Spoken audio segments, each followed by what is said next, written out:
Welcome to Om Times TV, a division of Om Times Media and Broadcasting. What happens in the sky affects life down here on Earth. The celestial compass shows you how and guides your way with astrology you can use from professional astrologer Kathy Beal. Every episode features her light-hearted, practical forecasts and navigational tips, blended with humor, optimism, and a love of patterns, symbolism, and pop culture references. Kathy translates technicalities into concepts that apply to real life. You'll learn how the current moment ties to where we've been, from the recent past to cycles that last happened years ago, and get a look at where we're heading. And much more, from special topics to special guests. The Celestial Compass, enlightening, entertaining, and empowering. Here's your host, Kathy Beal. Greetings, Earthlings. Welcome to Celestial Compass. I'm Kathy Beal of EmpowermentUnlimited.net. And I want to start with a tiny bit of an update of the forecast for the month of July. And then we're going to get into the nitty-gritty of things that are happening down here on Earth.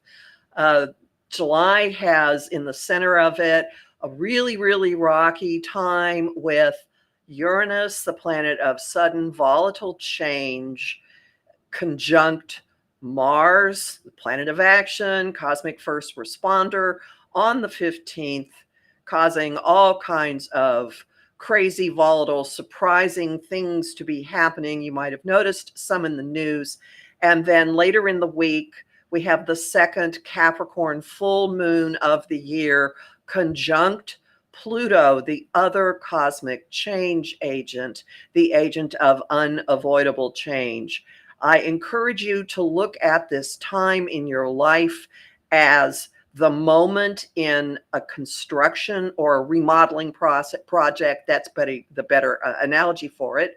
When you've been banging around at stuff and walls are starting to fall and the slightest little touch is causing things to break off, and by the weekend, by the full moon, you're just taking stuff to a giant dumpster that you have in the driveway and putting all kinds of things in it. So this is an excellent time for purging, for knocking things out of your life, for recognizing what isn't really supporting you, what is not sustainable, and doing something about it.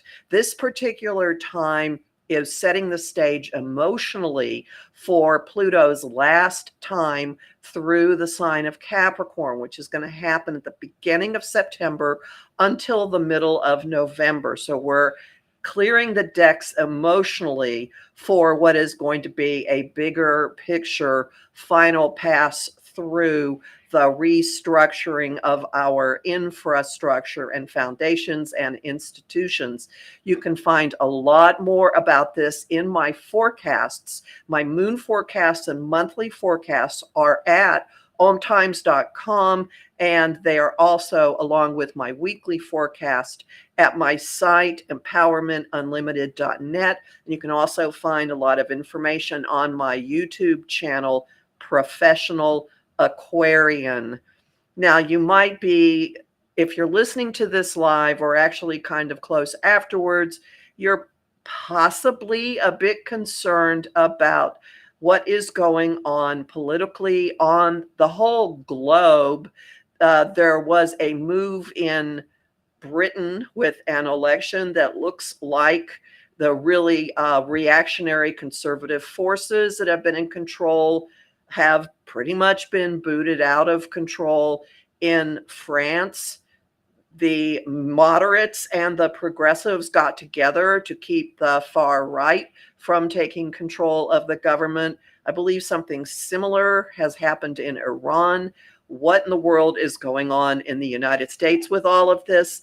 And I have, to discuss this, someone who is a personal touchstone for me, someone that I talk to on a regular basis about what is going on.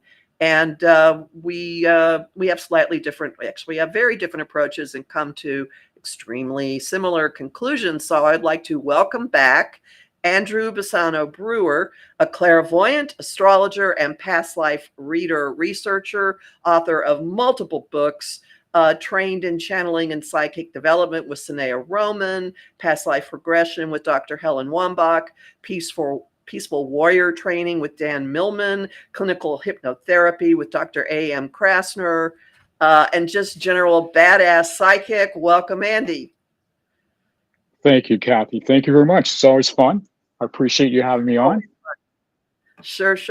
Now, you read the energy of situations. It's imbued with your knowledge of astrology, but can you start with talking us through the process that you use for how you get your information? So what I try to do is understand collective emotion. This works for an individual, it works for a group. And so, as an example, many years ago, 2006 or so, I was still a corporate executive, but I started thinking about housing. And I felt that people were going to be sad about their houses. Well, so that sadness about their houses led me to start talking about an upcoming crash in the real estate market. The same kind of thing happened prior to 2020. I said, people seem sad they seem all stressed. Something's going to happen. It's probably going to have an impact on the economy. I mean, this is a simplistic way to do it, but there's a kind of a pervasive angst that you can feel. So you and I have talked about this. I don't really feel that kind of angst on a collective level with the United States. To me, the United States is getting more like in balance. So prior to President Trump, I talked a lot about the issues that I expected with President Trump, which probably put me in the minority at the time.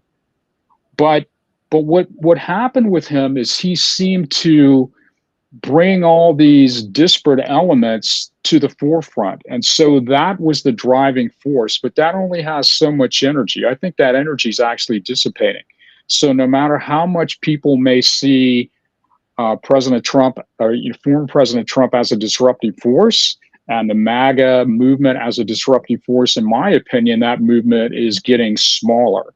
So when you look at it on an individual level, most people, when they have significant reactions to something, are typically coupling that with something that predates that specific point of contact. So I might get really bent out of shape having a conversation with a particular person, but what I'm more likely doing is reacting to what it reminds me of before my conscious brain can really go there. So something happened to me when I was 2, this is why I'm reacting to it at age 69.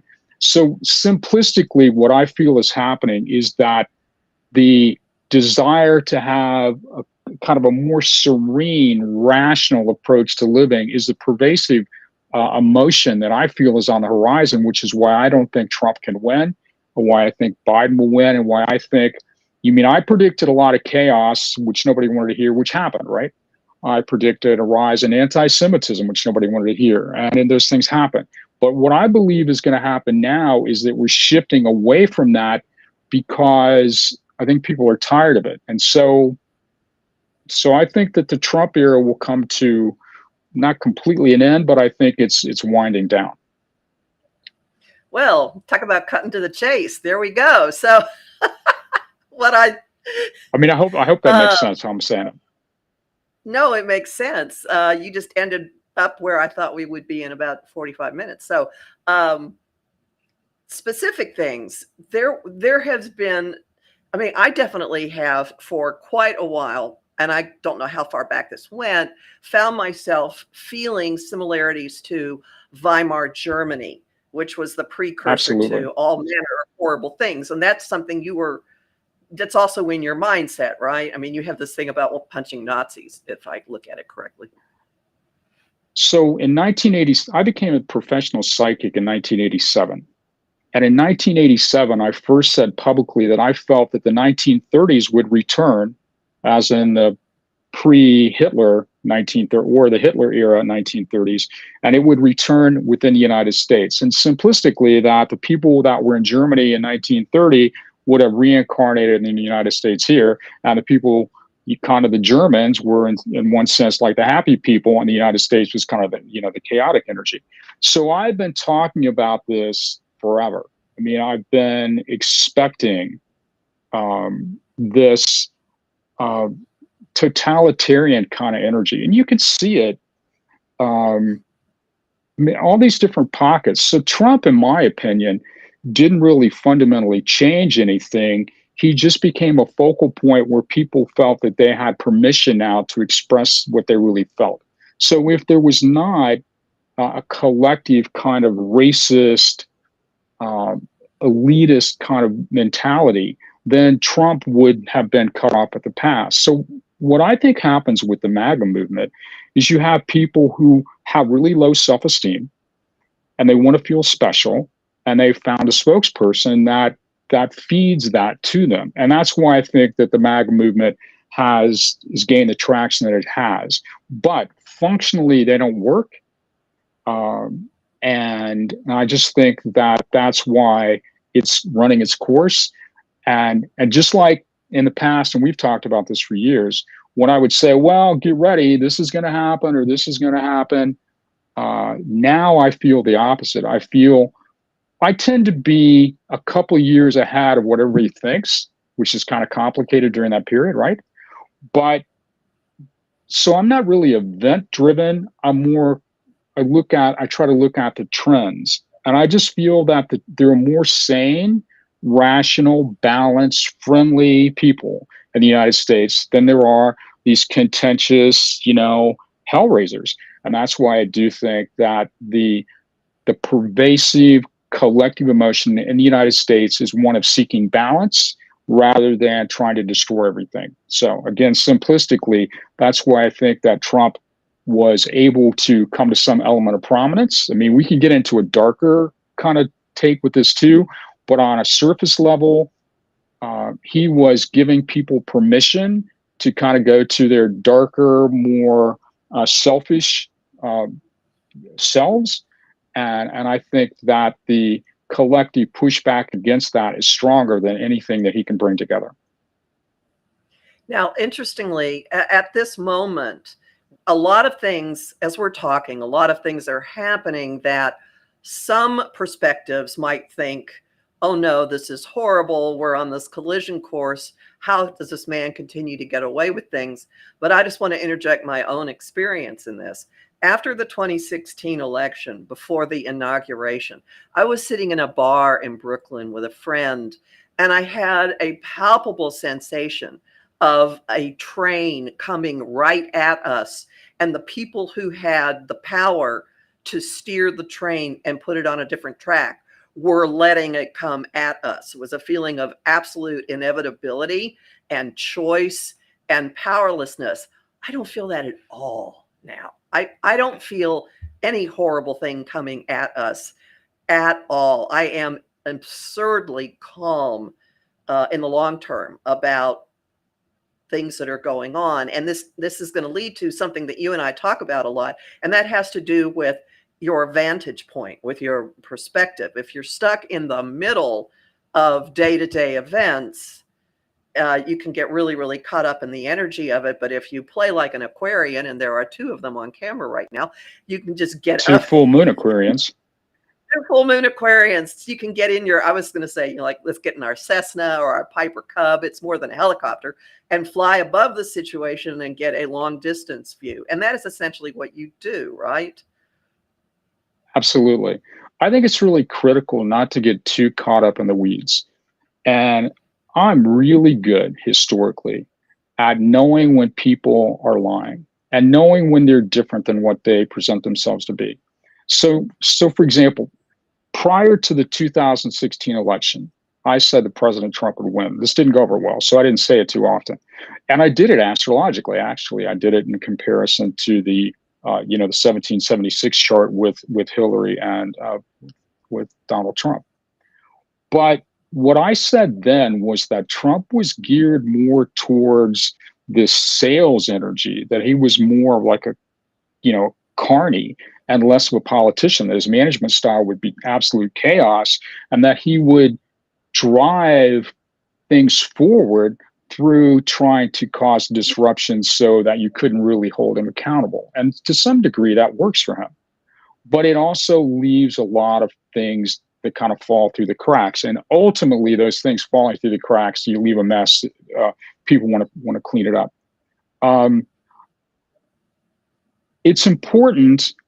Like I talk about this a lot. I don't look right at people. I try to look at the energy around people, because there's an energetic relationship between an individual and the space in which they have it. This is why the law of attraction is sort of only halfway there. And I talk about that a lot too. We've had these conversations. So when you look at event-driven things, like what happened this weekend with President Trump, to me, changes nothing. It changes nothing. But people are spending a lot of energy trying to decipher it, understand it. Does it really matter? Because it doesn't impact the long term. And if you get caught up in minutia, you can't really, in my opinion, certainly in the ways in which I work both as a corporate executive and as a clairvoyant, they're kind of the same thing, actually. You have to get away from looking at these one-offs. You have to find there are consistent elements. What are the things that are consistent? And if you step back, you can see those patterns, and those patterns, you can fill those in, and then that gives you a narrative. And from there, you can make predictions. I mean, I made a lot of predictions. I've been pretty good historically at making predictions.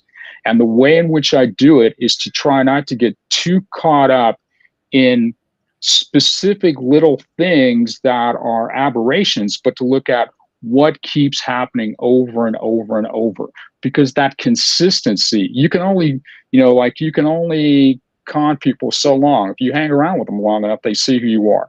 And that's really kind of fundamentally the way I do readings, both on an individual level and on a collective level. I hope I'm making sense in the ways in which I'm trying to describe it, but that's the basic root of what I'm doing. So what do you say to people who go, oh my God, he gets away with it all the time? I have heard a consistent phrase out of you about this situation. Trump cannot escape what's coming, nor should he. I've said this for a long time. So just real quickly, I'll recap some of the things I said about President Trump. I said that President Trump would lose the election, but he would contest it. I said that President Trump would try, long before it happened, I said that President Trump would try to fight. People said that's impossible. I said, just kick back and wait. Trump would try to fight, it would fail. I said that the certification process would happen on the 7th rather than the 6th, which is what happened. And then after that, when everybody, Michael Moore and all the rest of the people that were trying to, create this madness, I said, nothing's going to happen. It's already happened. Trump's not going to be there. He will have left, and it will be Biden, and it will be sort of calm. I also said early on that Trump would be held accountable for financial fraud, all the things that have happened in the courts. I said all these things years ago. Now, people will say, well, he still gets away with it, but the game hasn't played out. The foundation is already in place. All these things are in the court system. And I don't worry about what's happened, like with the Supreme Court, the recent decisions with Roe v. Wade or with presidential immunity. Those things are short-term blips. And what happens too often is that people get too caught up in, oh, this happened, it can't. I go, just chill out. You have to step back. And over the long haul, I've been pretty consistently on point. I'm not event driven. I don't worry about events. So if you ask me what's going to happen on Tuesday, I don't know, because that's not how I want to look at things. But I think it's important just to stay in a space of clarity and calmness and not to get too up or down either way. But people will tell you who they are. But what they try to do is tell you what they want you to believe. I'm pretty good at not seeing that either on an individual level or on a collective level. And that's why I think that this push, this Christian nationalism kind of thing is going to fail. They've tried to do it in the past. It's failed. It will fail again. That's what I think.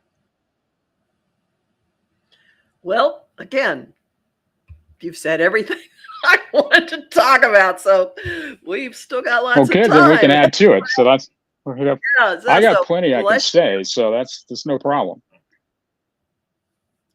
Right. And I want to talk about Trump's astrology, since I'm with a famous astrologer. So this would be a thing that we can talk about together. One of the things that always jumped out to me with Trump was his Mars.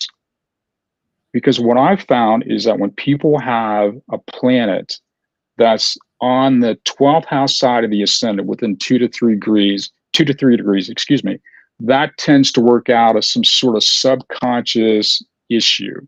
And so to me, I've always said that Trump was driven by a fear that he was inadequate, like kind of in a way like the traditional short man's disease, and that everything that Trump would do was going to be based on this notion.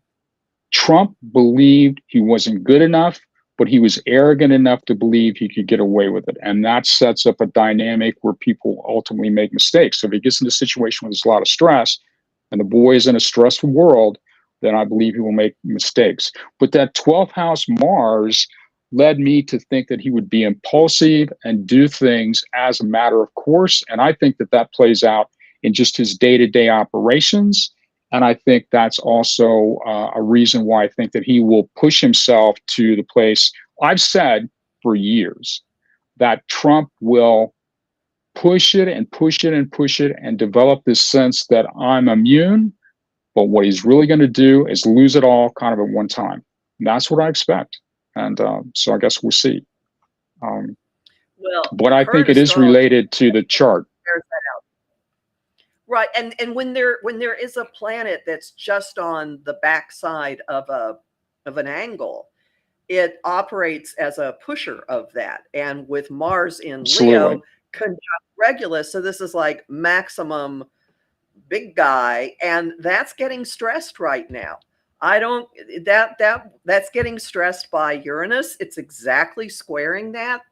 For sure. That's forced action, and that plays a role in someone in guns going off at a talk that he gave, and that's not done with. And it's in his most public part of his chart, and it rules his house of health. And you and I have talked about this, that there's likely, well, you've looked at his chakras, so go ahead. I'll shut up and let you talk. Well, I mean, I've said for a while that I expected that Trump would begin, in part, a stress reaction, would start to have physical and cognitive issues, noticeable issues that would have an impact on his ability to run starting in July. Well, it's July. And so just like with President Biden, the things that have happened with President Biden with the debate, I think that this sort of energizes President Biden. I actually think President Biden's energy starts to go up. And I think that former President Trump's energy begins to go down. But Trump doesn't, I want to go another direction, if I may, real quickly. In 2016, when Trump was still in the primaries, I did a past life match for him. My vision of what I thought his past life was. And I said that he was a man who was the former president of Guatemala. Well, this went over, like I said, that he was, Flippo the clown, I guess. But when people look at Trump and they try to ascribe this significance to him, like he's this great person, the one that really cracks me up is that he's patent. Trump doesn't have the energy of someone who is a powerful leader. He has the energy of someone who is a powerful speaker. So Trump is a genius at what he does. He's very good as a speaker. He's no fool, but he does not have the power to bring people together, nor does he really have the intellect to understand complex, organizational matters. So whenever people go, well, he's Mussolini or Hitler or Jesus or whatever, I go, no. The energy that matches Trump is this kind of person, sort of a second-rate person who pushed, he was a dictator, who was ultimately deposed. And so there's an energetic commonality. Like, I've done past life matches. Just recently did a past life match with the man that I saw in this movie, Bad Faith, which is a documentary I really recommend. I just saw it this week. And the man, Paul Weyrich, I believe his name is. I'd never seen it before. But when I looked at him, he just had that thing, right? And so I did a past life match for him. And I forget the guy's name. I wrote it down, but I matched him to a person who was, in my opinion, a general in the German army. So and I said the same thing with Steve Bannon. I matched Steve Bannon to a man named Rover, Karl Rover, which is kind of a fun name for a Republican, who was a go-lighter in the Republican Party. So there's that. To me, there is this collective energy from that period drawn to people like Orban or Putin, because it's a style that they're used to. And people may be drawn to that, but there's not enough foundational energy within the United States for that to be sustained for over a long period of time. Germany was a different situation. United States, in some senses, is too powerful. I believe that part of what happened with Hitler in the 30s was an outgrowth of the Depression in 1929. But the past life energy, what past life energy is really about an emotional style. So a past life is really a template for how you process information, a pervasive way of processing information. So I think that people process information in a certain way, so that may be consistent. But again, what I look at is the individual energy and the surrounding energy. So I don't think that the time and place for Trump and Bannon and those types of people is supportive. It may have been a few years ago because there's a certain novelty to it. But I think that people are well aware of what the real costs are. And that's why I think that there will be, and an energetic pushback, which is why I do think that we go back to a happier, friendlier place. And when I said all these things, nobody wanted to hear it. And now, ironically, when I say good things, I think on the horizon, nobody wants to hear that either. And one other thing real quickly, and then I'll shut up for a second. And you probably have to go to break. But over the years, over the past, especially when Trump was president, every time something would happen, there would be all these psychics. So we're going to war with Syria or North Korea or whoever. I'd go, just chill out, dude. Just chill out. Because it goes back to the ways in which people try to make predictions and the way in which they try to read energy. They see a kind of a slam bam, and that slam bam makes a spark. But if there's not an energy surrounding it that is compatible with the intensity that one little spark, it's going to fade out.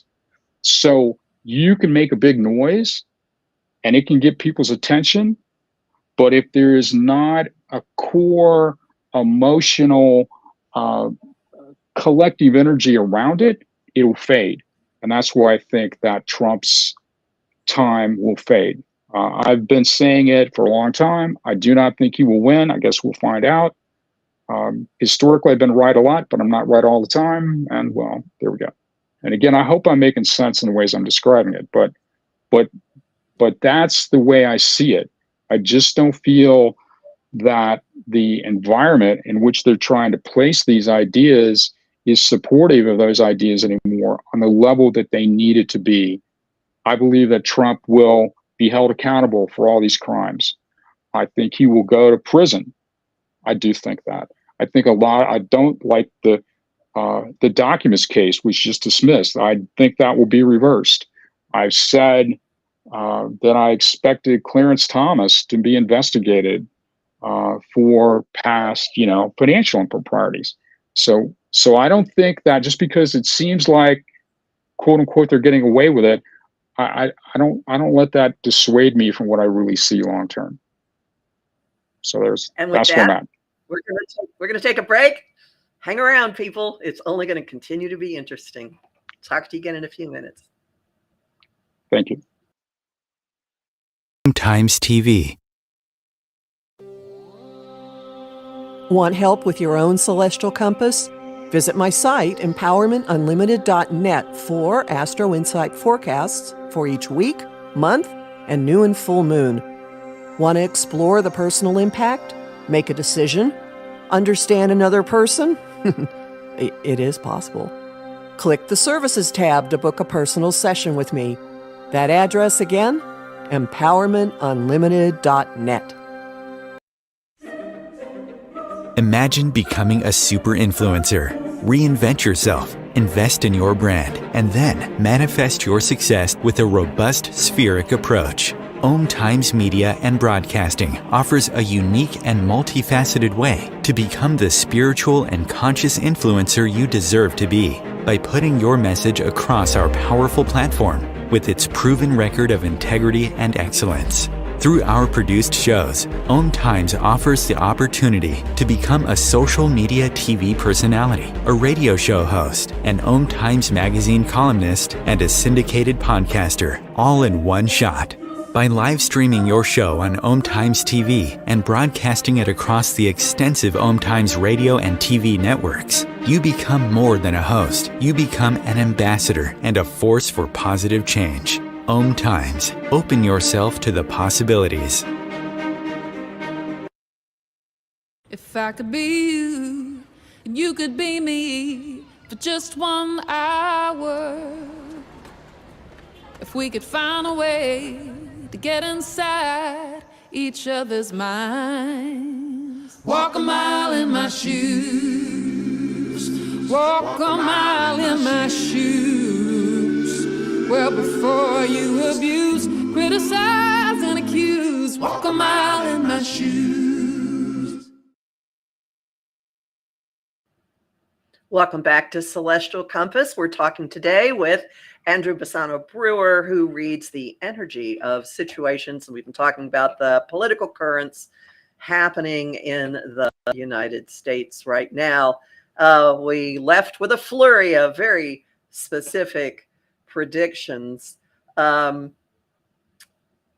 I would like to point out to everybody that at this moment, in the middle of the summer 2024, there are two things astrologically that may help you to understand. One of them is that we are in a recurrence of the eclipse patterns from the summer of 1968.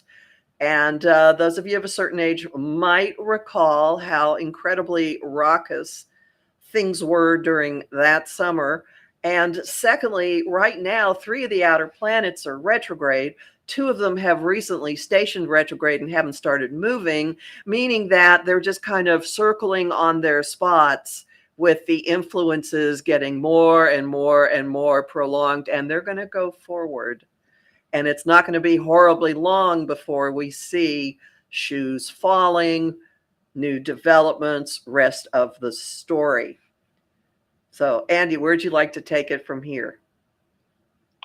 I mean, I get any direction you want to go, Kathy. I mean, I think it's going to get kind of wild this summer. I mean, I really do. I mean, there are so many competing narratives. Everybody has a story.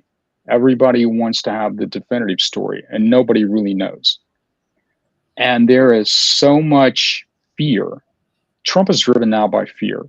Fear is never a good motivator. It is not something that is sustainable, and it tends to cause people to be reactionary. And when you're reactionary, you make mistakes.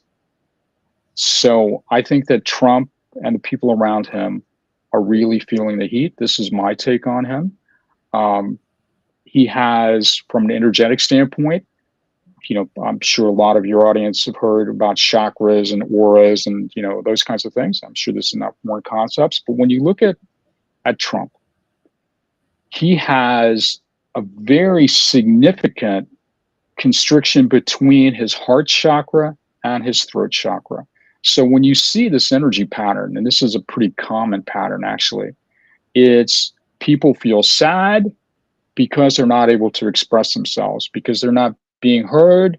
They feel a certain amount of sadness. And this is the energy that in my opinion is driving Trump right now. So we may see him as this loud, fiery kind of thing.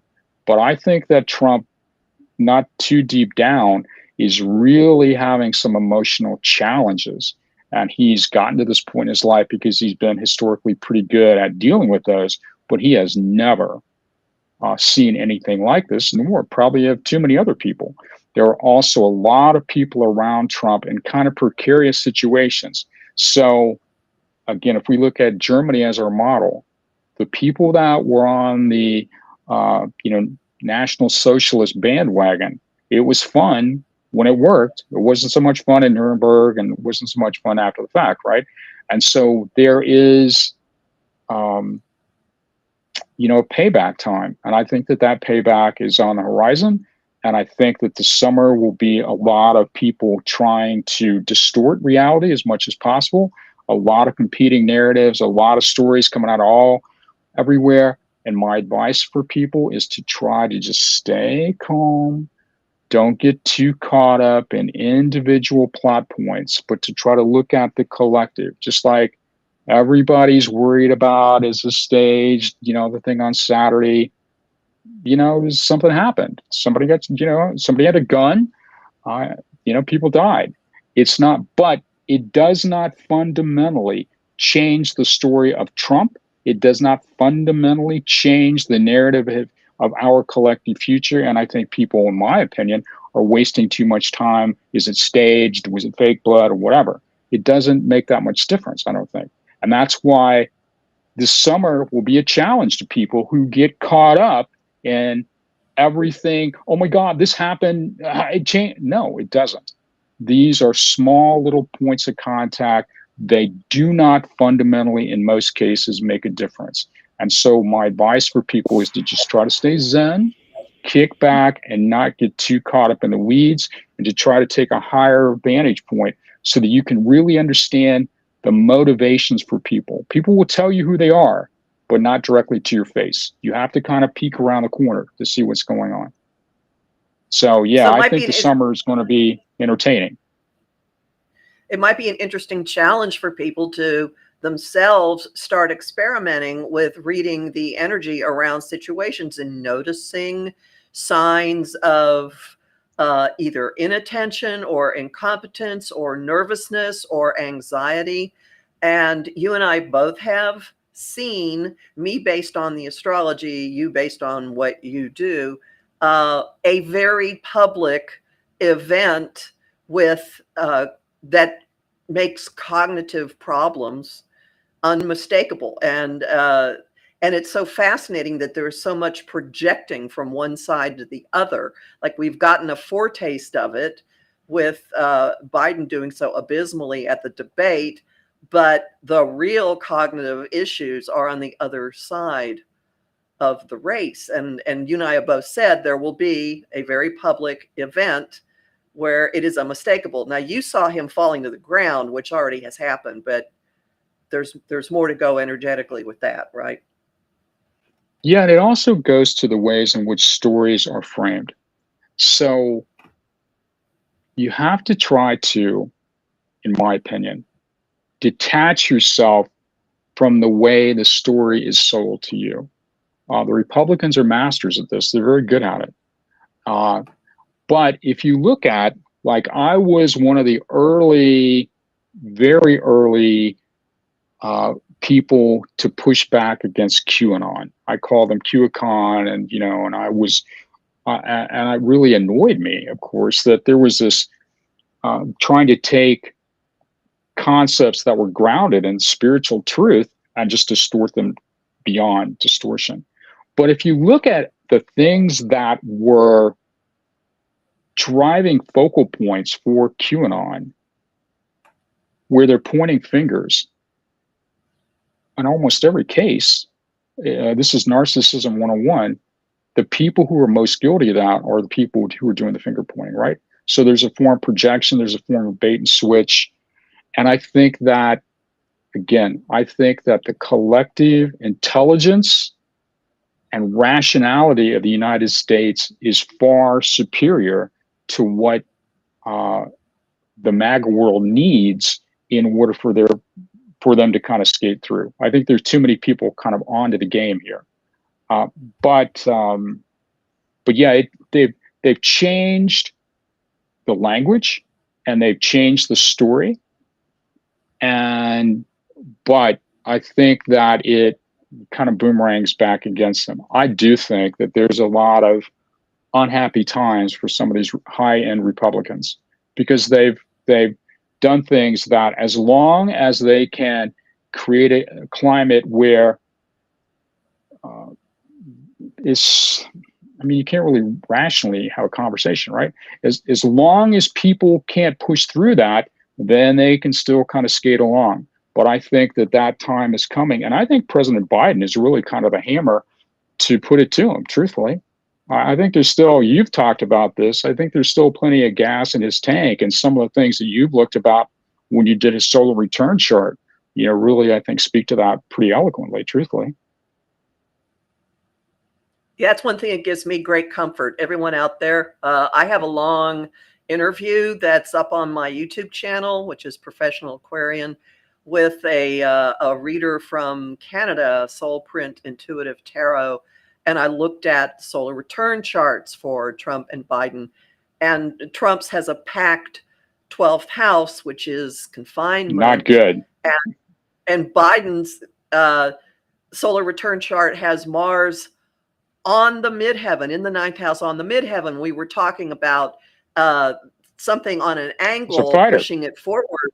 Yeah, this is like on fire. And his birthday's in November. So on fire, tons of energy, just taking him on through.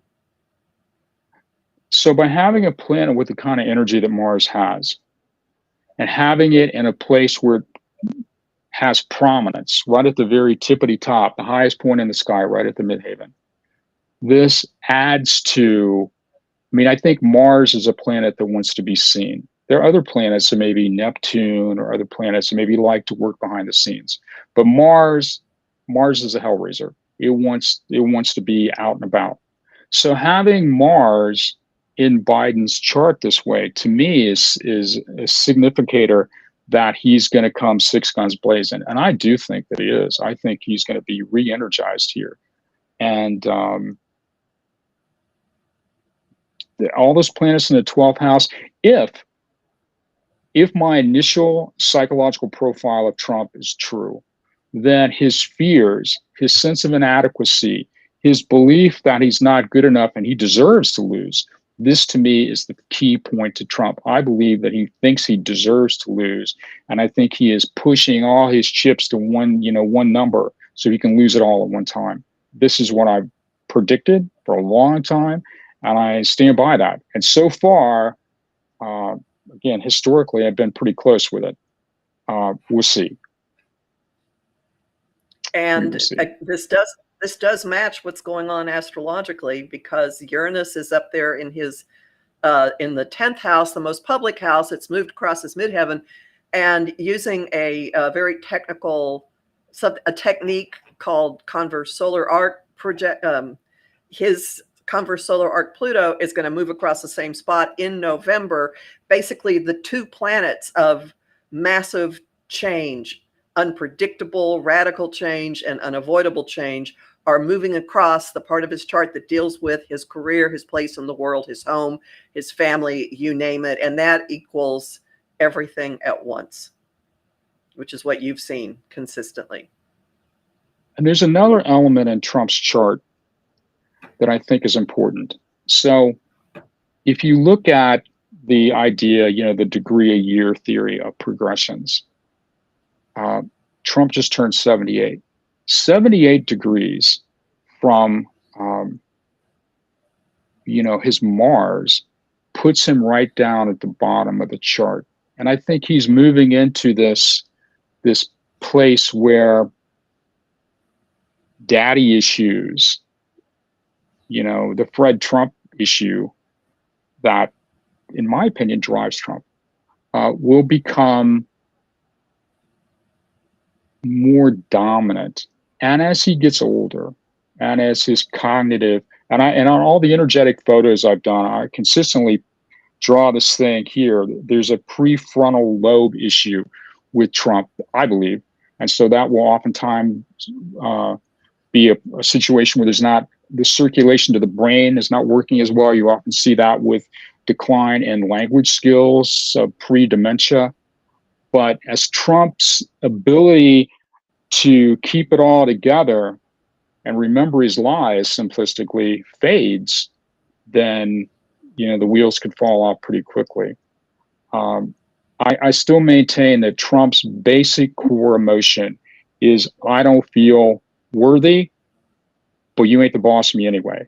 And so that sets up a disparity. When there's a disparity, especially with someone who is in such a public space, by being in that space, if there's an imbalance, what he's doing is he's inviting people to push that imbalance. So that's why if he's tilted by being in a public space, he invites a pushback against that tilt, which is why he stands a greater chance of being blown over. The energy matters, and the ways in which people inhabit space matters. It matters in the ways in which they manifest things in their life. It manifests in the ways in which they deal with adversity. Trump has been good at pushing back against adversity, but if he's leaning back energetically, then he doesn't have the same kind of trajectory here, and then his normal mode of operations will fail. And because there is such a collective wave against him, if he falls back, it's like the building falls over. That's what I think will happen to Trump. And so taking the approach of the elevated view of going up in our little Piper Cub or whatever, it's easy to put the focus on one person, but there's really so much more going on politically in this country. There are influences. Don't you sense energies of bigger forces that have been playing a role, steering things, moving puzzle pieces around? Trump's irrelevant. Trump can only happen if there's a foundation in place that allows Trump to happen. In 1973, when Nixon, right before he left, in 74, there would be a pushback against what Trump is doing. So there has to be a foundation from which that weed can grow, right? Well, if not, that would have been the weed whacker, Trump would have been gone. There have to be elements of power way beyond Trump. And Trump as an individual can only do so much. There have to be things in place, corporate things in place, all sorts of things, media things in place, the ways that the narratives are framed. And we could go from conspiratorial standpoint here. If rich people own radio stations and TV stations and they like tax breaks, is that an impetus for them to frame the ways in which they present the news and say Trump's okay, but Biden's too old? Again, why do we choose to focus on the things we do? What's the motivation? Understanding motivation. It's not rocket science, what I do. It's just that I try not to, it's really not. I just try not to let other people tell me what to think. Like, I use this analogy a lot. If I'm in a group, like I look out the window, sky looks blue to me. If I'm in a group and there's 12 people and 11 people go, oh my God, the sky is such a lovely orange. I would use a bad word here, but I go, the sky is orange. The sky is blue, excuse me. It looks blue to me. It's blue. I don't care what you all think. I'm saying it's blue. But a lot of people would go, I can see the orange of it. It's important, again, this is an editorial, it's important that we stick to our truth and we not let other people push us out of that truth. And that's why I think that Trump will fail, because I don't think people will be pushed out of their truth, because I think there are enough other people that will say the sky's blue, where maybe in 2017, I guess it's orange. You know this, but maybe people watching this, I had so many people that would write me, oh, I just love what you're saying. Just keep doing it. I go, well, but I'm afraid to like it or comment because I don't want anybody to know what you're saying. I go, well, it's kind of dangerous for me, but thank you. But now that fear, I think, is dissipated. That's why I think that there are more people that will stand up together, more people feel empowered. That's why Trump's going to have a bad time, and that's where he will lose. That's my opinion. That's my prediction. No matter what things look like this summer or at this moment. No matter what things look like this summer or at this moment. You have to look at the trajectory. You have to look at the elements that are, and what's driving this is an emotional cloud. Do we have sunshine, or do we want to just have a flood? Are we looking to have a party, or do we want Armageddon and end times? I think there's more people that want to have a party, and I don't think people want to burn the earth to the ground so they can go be judged for heaven. I just don't think that that's the stronger push, and that's why I think that there'll be a pushback, and this Christian nationalist, whatever it is, will fail. It's a con. Like if you take a first grader and he pushes back against a Sunday school teacher, there's a reason, because the story that the Sunday school teacher is trying to tell him makes no sense, and a 6-year-old can see it. It's not much different now. You have to suspend belief and go into, like QAnon, you have to suspend belief and go into some crazy town in order for all the things to go together. But people are too smart. The United States has too many rational, friendly, happy, sane people for this to continue. And that's why I persist in my belief and public predictions that Trump will lose. And that's really the reason for it. And a lot of people are simply exhausted of being confronted with Absolutely. this. And that's a strategy. That's a strategy. If you're exhausted, you don't want to push back, but you have to push back. At a minimum, you just can't let it get so it all just becomes a jumble. You have to have some emotional clarity, and that emotional clarity comes from confidence.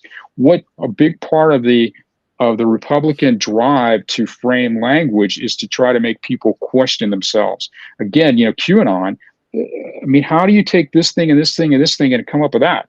So in order to do that, you have to somehow change your whole mental processing. And once you do that, that becomes a style of engagement with the universe. People forget how to think. But I don't think everybody's forgotten. And I think there's a renewed interest in reality. And Love and Light Land, and you see me write about this a lot, has sold us out. And I think people are catching on to that as well, which I think is a good thing. So that's my speech. That's a great one. All right. So where can people find you? You are heavily in two places. One of them is Facebook, correct? Facebook, because I'm an old man, I can only use one thing. And the other is my website is Andrew, ANDREW -BREWER, so andrew-brewer.com. And but yeah, Facebook, Andrew Bassano Brewer. And you have your thank you for having me. It was fun. Oh, right. But you've got missives on a regular basis on Facebook. And you and I will periodically hit a point of, I'm not going to talk about this, and we'll try to hole up, and then gradually we just give in and answer things that people are hounding us about. So anyway, you when also have, yes? When you saw? When I saw the debate, I knew I had to kind of be more public again. So.